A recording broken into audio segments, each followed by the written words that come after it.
Fact भाई। और आज से कुछ साल पहले ये वीडियो वायरल हुआ था कि ये देखो दाल सिर्फ हल्दी नमक और कुछ नहीं इसके सिवाय 10 घंटा ड्यूटी जवान करने के बाद ये दाल, ना इसमें प्याज है ना लहसुन अदरक में।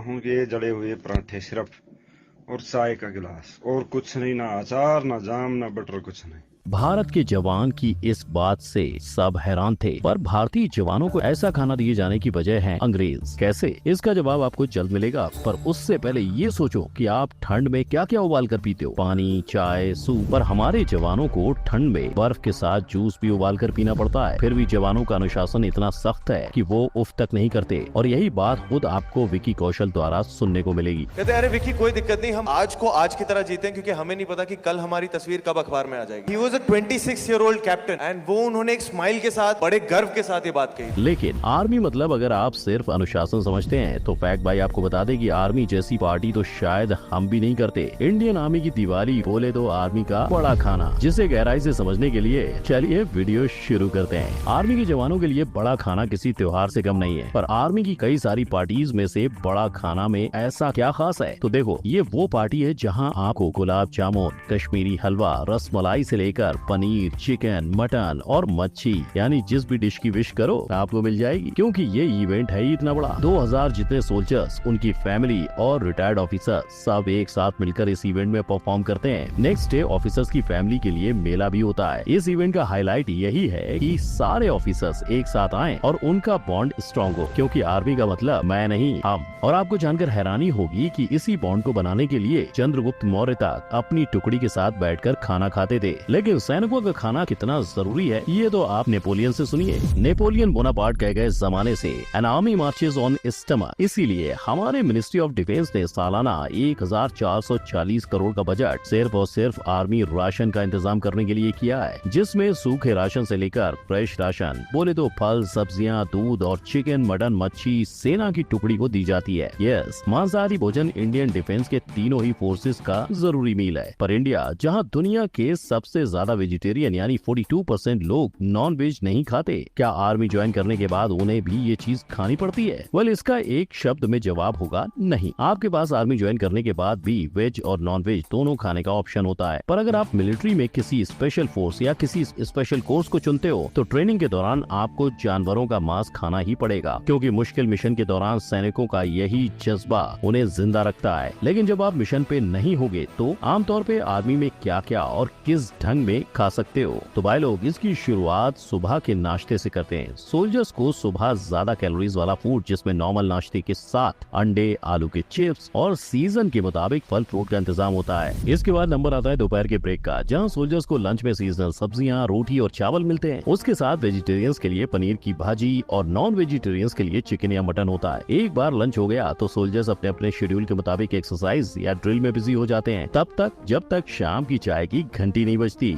और फिर हर सोल्जर को ग्लास भर के चाय पीने का मौका मिलता है। हालांकि फैक्ट भाई के अकॉर्डिंग शायद सोल्जर्स का फेवरेट मील है डिनर। इसलिए नहीं क्योंकि रात को उन्हें ये सब मिलता है, ना, इसकी सबसे बड़ी वजह है रम। रात के खाने के साथ सोल्जर्स को रम दी जाती है, जिसे वो जितना चाय पी सकते हैं और अपनी थकान शकान मिटा सकते हैं। जी हाँ, क्योंकि सोल्जर्स के मुताबिक आप जितनी मर्जी रम पियो, इसका हैंगओवर नहीं होगा। लेकिन ये बात तो हुई किसी एक सोल्जर कैंप की। अब उन सोल्जर्स का क्या जो छोटे छोटे टुकड़ियों में कैंप से दूर सरहद को बचा रहे हैं? वेल, वरी नॉट, क्योंकि हमारे सोल्जर्स को हर वक्त गर्म और बेहतरीन खाना मिले, इसका इंतजाम करते हैं खानसामा। सैनिकों की हर टुकड़ी के मेंबर्स के बीच एक या उससे ज्यादा खानसामा होता है, जिसका सबसे जरूरी काम होता है बाकी सोल्जर्स को 3 टाइम का खाना वक्त पे मिले। और इसके बाद उसकी मेन ड्यूटी होती है अपनी ट्रेनिंग करना, क्योंकि भले ही खानसामा दूसरे सोल्जर्स को खाना खिलाते हो, पर वो खुद भी तो सोल्जर्स ही हैं। और जब मुश्किल वक्त आता है तो उन्हें भी खाना खिलाने वाले हाथों में हथियार उठाना पड़ता है। और सोल्जर्स के पीछे पीछे अगर बैटलफील्ड या किसी रिमोट एरिया में खानसामा नहीं पहुंच सका तो भी खानसामा का गर्मा गर्म खाना सोल्जर्स तक पहुंचता है। और सोल्जर्स के राशन से लेकर उनका खाना पहुंचाने तक की जिम्मेदारी आर्मी सर्विस कॉर्प और आर्मी परचेज ऑर्गेनाइजेशन की होती है, जहां खाना पहुंचाने वाले जवान अपने जान की बाजी लगाकर अपने साथियों को ट्रक से या छुपे रास्तों से खाना पहुंचाते हैं। और रही बात कि ऐसे सोल्जर्स को खाने में क्या मिलता है, तो इनका ब्रेकफास्ट, लंच, डिनर का सारा मेन्यू सेम ही होता है।